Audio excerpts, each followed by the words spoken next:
60 రోజుల్లో మీతో ఇంగ్లీష్ అద్భుతంగా మాట్లాడిస్తాం. వెంటనే కాల్ చేసి జాయిన్ అవ్వండి. నమస్తే రమ్మగారు. నమస్తే జయ. ఏదైనా ఒక మంచి కథ చెప్పండి రమ్మగారు. నాగరికుల కథ ఒకటి చెప్తా. నాగరికులు. ఏది నాగరికత, ఏది అనాగరికత? నాగరికత అంటే కల్చర్డ్గా ఉండటం కదా. జనరల్గా కల్చర్ అంటే ఏం చేయాలి? సాధారణ అర్థం మనం పైనున్న మన ముందు తరాల నుంచి మనం నేర్చుకొని దాన్ని ఫాలో అవటం, మంచిని మంచిగా చెడుని చెడుగా స్వీకరించడం, అలా బిహేవ్ చేయటం. ఓకే, చాలా ఉంటాయి. ఈ కల్చర్డ్గా బిహేవ్ చేయటం అంటే చక్కగా మంచి బట్టలు వేసుకోవటము, జనాలందరికీ అర్థమయ్యేలాగా నచ్చేలాగా ఒక పాలిష్డ్గా ఉండటాన్ని కల్చర్డ్గా ఉండటం అంటారు. అంతే. ఆ పాలిష్డ్గా ఏవో బూతులాడేసి పిచ్చి భాష మాట్లాడి రస్టిక్ లాంగ్వేజ్ మాట్లాడితే కల్చర్లెస్ బ్రూట్ అంటాం. నాగరికత లేదు కదా. ఏది నాగరికత అనేది ఎప్పుడూ డౌట్గానే ఉంటుంది మనకి. రస్టిక్ లాంగ్వేజ్ మాట్లాడే వాళ్ళని కల్చర్లెస్ అంటే, రస్టిక్ లాంగ్వేజే కల్చర్గా ఉన్న వాళ్ళు కొన్ని జాతులు ఉంటాయి. అవును, వాళ్ళ కల్చర్ అదే. కొన్ని పర్టికులర్ పదాలు వాడకపోతే వాళ్ళు కల్చర్ ఉన్న వాళ్ళుగా కూడా భావించలేకపోతాం. అవును, వీళ్ళు ఈ రాష్ట్రం వాళ్ళు కాదేమో అనిపిస్తుంది, ఈ ప్రాంతం వాళ్ళు కాదేమో అలా కూడా అనిపిస్తుంటుంది. కానీ అయినా కూడా మనకు ఒక ప్రత్యేకమైన పద్ధతులు ఉంటాయి. అవును, లాంగ్వేజ్ ఎట్లా ఉన్నా, అవ్వాల్సిందే.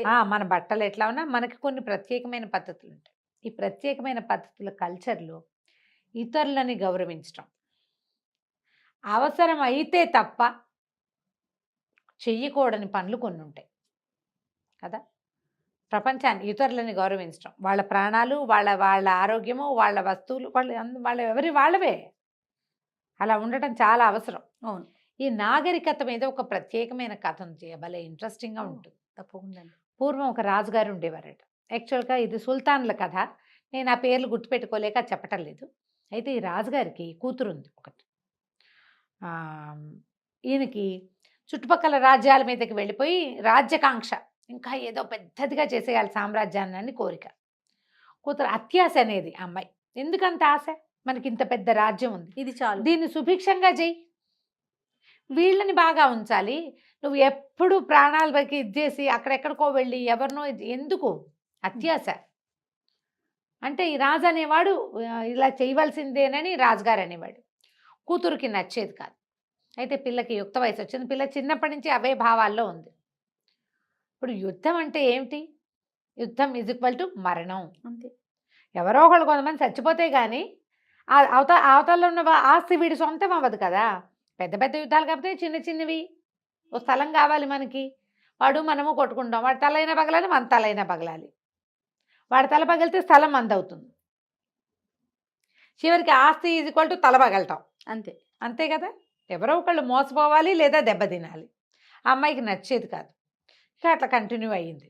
కొంచెం 18 ఏళ్ళు అలా వచ్చాక అమ్మాయికి ఈడు వచ్చింది, పెళ్లి చేద్దాం అనుకున్నారు. ఆ అమ్మాయి ఏమందంటే, నేను స్వయంవరం సాటించండి, నాకు స్వయంవరమే నేను నా అంతటి నేను వరిస్తానంది. వాళ్ళ ఇంట్లో పెద్దగా లేదు, కానీ ఆయన అపచెల్లెళ్ళకి వాళ్ళే సంబంధాలు చూశారు. కానీ ఆయన ముందు తరాల్లో ఉన్న మేనత్తలు వాళ్ళు స్వయంవరాలేట. అందుకని సరే చేద్దాం అనుకున్నాడు. అయితే ఈ అమ్మాయి ఏమందంటే, స్వయంవరం అంటే నేను ఊరికే అబ్బాయిలు అందచందాలు చూసి తీసుకోను, నేను ఒక కథ చెప్తా, కథకిలో ఒక ప్రశ్న ఇస్తా, ప్రశ్నకి సరైన సమాధానం చెప్పిన వాడినే నేను వరిస్తాను. ఓహో. ప్రతి వాళ్ళు ఈ ప్రశ్న ఇస్తుందంటే ఏం అడుగుతుందో ఏం చెప్తుందోనని చాలామంది తప్పించుకున్నారు. స్వయంవరం చాటిచ్చారు. రాజకుమారి వేసే ప్రశ్నకి సమాధానం చెప్పగలిగే రాజకుమారుడు ఎవరైనా ఉంటే ఆ అమ్మాయిని వివాహం చేసి ఆస్తి ఇస్తాము అని. ఎవరు రాల. కొంతకాలానికి పొరుగు దేశంలో ఉన్న ఒక రాజకుమారుడు, సమరసింహుడో ఏదో, ఈ అమ్మాయి లావణ్యవతి, ఆయన సమరసింహుడు వచ్చాడు. వస్తే సరే అమ్మాయి సరే కథ చెప్తాను, సభాసదులందరి మధ్యలోనే కూర్చున్నారు. అమ్మాయి కూడా కొంచెం అంతఃపుర కన్య కాబట్టి ఏదో చిన్న దీని లాంటిది వేసి ఆడ కూర్చోబెట్టారు. కూర్చోబెడితే అమ్మాయి కథ చెప్తుంది, అందరూ వింటున్నారు, రాజుగారు అందరూ వింటున్నారు. ఏం చెప్పిందంటే, పూర్వం ఒక సుల్తాన్, ఒక రాజు ఉండేవాడు. ఆయన చాలా యుద్ధాలు చేసి చాలా రాజ్యాలని కొల్లగొట్టాడు, చాలా రాజ్యాలని సొంతం చేసుకున్నాడు. ఈ క్రమంలో ఆయన కొంచెం ఆటవిక జాతులు ఉన్న రాజ్యాల వైపు వెళ్ళాడు. వాళ్ళల్లో ఒక ప్రత్యేకమైన రాజు ఒక ఆయన ఉండేవాడు, ఔగ్రిస్ లాంటిది ఏదో ఒక చిత్రమైన పేరు, ఆటవిక రాజు. అతను వీళ్ళకి లొంగల. ఇప్పుడు కొన్ని రాజ్యాలు జయించారు, చేసేసరికల్లా వాటికి దగ్గరలో ఉన్న రాజ్యాల వాళ్ళకి ఈ గోలంతా ఎందుకు లొంగేమో అని చెప్పేస్తే సరిపోతుందని అవును. వాళ్ళంతటి వాళ్ళు దిగిపోతారు. గొడవకి దిక్కండానే మీ తాలూకు గొప్పతనాన్ని మేము ఒప్పుకుంటున్నాము అని. అలా ఒప్పేసుకున్న వాళ్ళు కొంతమంది ఉన్నారు. ఇతను ఈ ఆటవిక జాతికి చెందిన రాజు మాత్రం ఒప్పుకోలేదు. ఒప్పుకోకపోతే చాలా యుద్ధం చేశారు. వాళ్ళకి ఏంటంటే చాటు నుంచి, అడవుల చాటు నుంచి విషపు బాణాలు వేయటం వాళ్ళ పంధ. ఈ రాజు ఏం చేశాడు, ఈ రాజుగారు రాజ్యకాంక్ష ఉన్న రాజు ఉన్నాడు కదా, ఈయన ఏం చేశాడు, మొదట మన కథకు అసలు చెప్పుకున్న హీరో అడవులు నరికేద్దాం, అడవి ఖాళీ చేసుకుంటూ వెళ్దాం, వాళ్ళకి దాక్కునేందుకు ప్లేస్ లేదు. ఇప్పుడు ఓ మాటు నుంచి ఒక పొల్ల వేయాలంటే వాడికి మాటు చాటు ఉండాలి కదా, దాన్ని లేకుండా చేద్దామని తాము ఉన్న దగ్గర నుంచి అడవి కొట్టుకుంటూ వచ్చేసారు. అడవి మొత్తం ఖాళీ అయిపోయింది, బంజరు బయలు వాళ్ళ ఇళ్ల దాకా వెళ్ళిపోయింది. వీళ్ళు యుద్ధం చేయాలి, అడవి నరికేయటమే వీళ్ళ పని. దాంతో ఆ బంజరులో వాళ్ళు యుద్ధం చేయలేకపోయారు. వాళ్ళకి చాటు నుంచి యుద్ధం చేసే ఆటవిక జాతి పద్ధతి అది. సింహాల్ని పుల్లుల్ని కూడా కొట్టేస్తారు వాళ్ళు. లేళ్లను వేటాడటం వాళ్ళ అలవాటు కదా. వేట ఎప్పుడు చేయగలుగుతారు? బాహుబాహవి సినిమాల్లో లాగా యుద్ధాలు చేయరు వేటల్లో. వేట అంటే ఏమిటి, దూరం చూడకుండా అవి మనల్ని చూడకుండా మాటున దాగి వేయటమే వేట. సినిమాల్లో లాగా ఎప్పుడూ జరగదు, సినిమా కోసం చేస్తారు. వీళ్ళకి చాటే లేకపోయేసరికల్లా వీళ్ళకి ఏమంటారంటే ఆ లోపల ఉండాల్సిన కాన్ఫిడెన్సే పోయింది. పాపం దొరికేశారు, బాగా ఇదైపోయారు. ఔగురిస్ కూడా పడిపోయాడు. పడిపోయేసరికల్లా సరే ఏమైంది, సాయంకాలం అయింది. చాలా కష్టపడ్డారు వీళ్ళు కూడా. మొదటి రాజు కూడా చాలా కష్టపడ్డాడు యుద్ధానికి, అయినా కానీ మొత్తానికి గెలిచారు.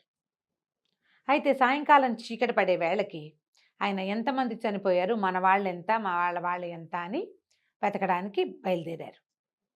ఈయన కొంత సైనికులు, తర్వాత ఏమో సైన్యాధిపతి, ఆయనకు సలహాదారులు ఇద్దరు సాదా బట్టల్లో వెళ్తుంటే శవాల మధ్యలో ఒక భయంకరమైన నల్లటి ఆకారం ఎత్తుగా ఉన్నవాడు ఒకడు ఉన్నాడు. వాడు శవాల మధ్యలో తిరుగుతుంటే ఏంటి వీడెవడు, ఎక్కడి నుంచి వచ్చాడు, ఏంటి వీళ్ళేం చేశారు, యుద్ధం అయిపోయింది కదా, బాణాలు బీణాలు కత్తుల్లో కటార్లు ఏదో సాదా గుడ్డల్లో వచ్చారు వీళ్ళు. మామూలుగా యుద్ధము ఎవరినైనా ఎదుర్కోవాలంటే ఒక కత్తి డాలు ఒక కవచము కావాలి కదా. కొంచెం తెల్లబోయారు, భయపడ్డారు కూడా.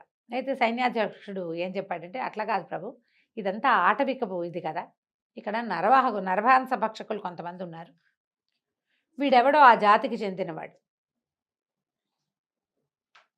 అంటే వీళ్ళు వస్తుంటే అతను అటు ఇటు తిరుగుతున్నాడు కానీ వీళ్ళ వైపు చూడలేదు. అయితే రాజుకి అతన్ని మాట్లాడాలనిపించింది. అతనితో దగ్గరికి వెళ్ళి ఎవడెవరా నువ్వు అన్నాడు. మాంసం కోసం చూస్తున్నా అని చెప్పాడు. నువ్వు నరమాంస పక్షుడికి అయితే ఇన్ని శవాలుంటే ఏదో ఒకటి పుచ్చుపోక ఇక్కడే తిరుగుతున్నావు ఎందుకురా అన్నాడు. అంటే వాడు సమాధానం చెప్పాడు, అంటే ఎవరో చాలామందిని తినడానికి చంపి పడేసుకున్నారు, మరి వాళ్ళలో బతుకున్న వాడిని ఎవరినైనా కదా నేను చంపగలిగేది, వెతుకుతున్నాను అన్నాడు. అనేసరికల్ రాజు గర్వంగా అనేవాడు, వీళ్ళందరినీ చంపింది నేనే అన్నాడు. ఇందరినేం చేసుకుంటావు నువ్వు, ఒకడుంటే చాలదా నెల రోజులకి అని అడిగాడు. ఒక్కడిని నెల రోజులు తింటే సరిపోతుంది, ఇంతమందిని ఏం తింటావురా, నువ్వు చూస్తే ఒక్కలు ముక్కలుగా ఉన్నావు. బక్కటివాడు రాజు సామాన్యంగా ఉంటాడు, వాడేమో అమ్మశక్తి ఉన్నట్టున్నాడు, వాడికి ఒక మనిషిని నెల రోజులు సరిపోతాడు. అనేసరికల్లా రాజు అన్నాడు, నేను రాజ్యం పెంచుకోవడానికి చాలా ప్రయత్నం చేశానంటే పక్కపక్క నవ్వాడు నరమాంస పక్షుడు. నవ్వి వెళ్ళిపోయాడు, ఒక్క శవాన్ని కూడా తీసుకెళ్ళాల, నడిచిపోయాడు. వాడు నడుస్తుంటే భూమి అదిరిపోతోంది, వీళ్ళు 10 మందికి భయం గొలిపించేంత ఉన్నాడు వాడు, ఒక్క శవాన్ని కూడా తీసుకోలే. నడిచి వెళ్ళిపోయాడు. ఈ అమ్మాయి అడిగింది రాజకుమార్తె, ఇట్లా వెళ్ళిపోయాడు ఎందుకు నవ్వాడు నరమాంస పక్షకుడు. సభలో పిన్ డ్రాప్ సైలెన్స్ అయిపోయింది. అందరికీ ఒక గుబులు, ఎలా ఒక యుద్ధ భూమి, అన్ని చచ్చిన శవాలు, వాటి మధ్య ఒక నరమాంస భక్షకుడు, ఒక రాజు వాడిని ఎదుర్కోవటం. మాట్లాడారు కదా, ఫైటింగ్ చేయలే. ఈ ప్రశ్నకి ఒక రకమైన దిగులు వచ్చేసింది, గుబుల్లా వచ్చిందనమాట. ఆ రాజకుమారుడు చెప్పాడు, ఈ అమ్మాయిని పెళ్లి చేసుకోవడానికి వచ్చినవాడు. సహజమే కదా, నరమాంస భక్షకుడైనా వాడు ఆకలిస్తే ఒక్క ప్రాణిని చంపుతాడు. రాజు యొక్క ఈ అతి ఆకలి చూసి వాడికి నవ్వొచ్చింది. కరెక్ట్. ఇంతమందిని పొట్టను పెట్టుకుని ఏం చేస్తావు, తినడానికి కూడా పనికొచ్చేది కాదు కదా ఇది. అందుకని నవ్వాడు. నరమాంస భక్షకులకి కూడా ఒక నీతి, ఒక నియమము ఉంటాయి. రాజ్యకాంక్ష ఒక ఉన్నప్పుడు ఒక సంస్కృతి ఉంటుంది వాడికి. దీనికోసం ఇది అని చంపాల్సి వస్తే ఆకలేసి ఆహారం దొరక్కపోతే మనిషినైనా చంపి తినాలి వాడు. అంతేగాని తోచక మనుషుల్ని చంపడు, ఆశకి మనుషుల్ని చంపడు. ఇదేమంటారు దీన్ని?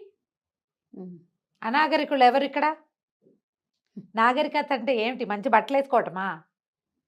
మంచి బుద్ధిని కలిగి ఉండటం. ఎంత సంపాదిస్తే మనకు సరిపోతుంది? నరవంశ భక్షకుల కంటే ఎక్కువ కదా ఆస్తులు పెంచేవాళ్ళు. వాళ్ళే నయం మనకంటే. క్యానిబల్స్ చాలా నయం. ఈ ఆస్తులు పెంచి అక్కడ ఇక్కడ ఇక్కడ అక్కడ ఎందరో చావులు, ఎందరో దుఃఖానికి కారణమయ్యేటువంటి ఆస్తుల ఎక్వైరింగు, ఇంకా సామ్రాజ్యాల్ని పెంచుకోవాలన్న ధోరణి, అదే అనాగరికత. దాంతో యువరాణికి చాలా నచ్చింది. నేను పెళ్లి చేసుకుంటాను. యువరాణికి ఆ పక్క దేశపు రాజకుమారుడికి పెళ్లి చేశారు. ఆ తర్వాత ఇక రాణిగారి యువరాణి యొక్క తండ్రి ఏనాడు యుద్ధం పేరెత్తల. కూతురు ఆయనకి తెలియచేసేసింది, ఇది అనాగరికత. నీకు ఎవడైనా నీ మీదకి యుద్ధం వస్తే వాడి కోసం నువ్వు ఫైట్ బ్యాక్ చేయటం కోసమే నువ్వు సమాయత్తం చేసుకో. రాజ్యకాంక్షతోటి ఇంతమందిని చంపద్దు. నీ శక్తి చూపించు, చావులకి కారణం అవ్వకూడదు నువ్వు. ఎంత మంచి ఆలోచన చూడు. సూపర్. కథ కంచికి మనం ఇంటికి. చాలా బాగుంది రమ్మగారు. సూపర్. నమస్తే. నమస్తే.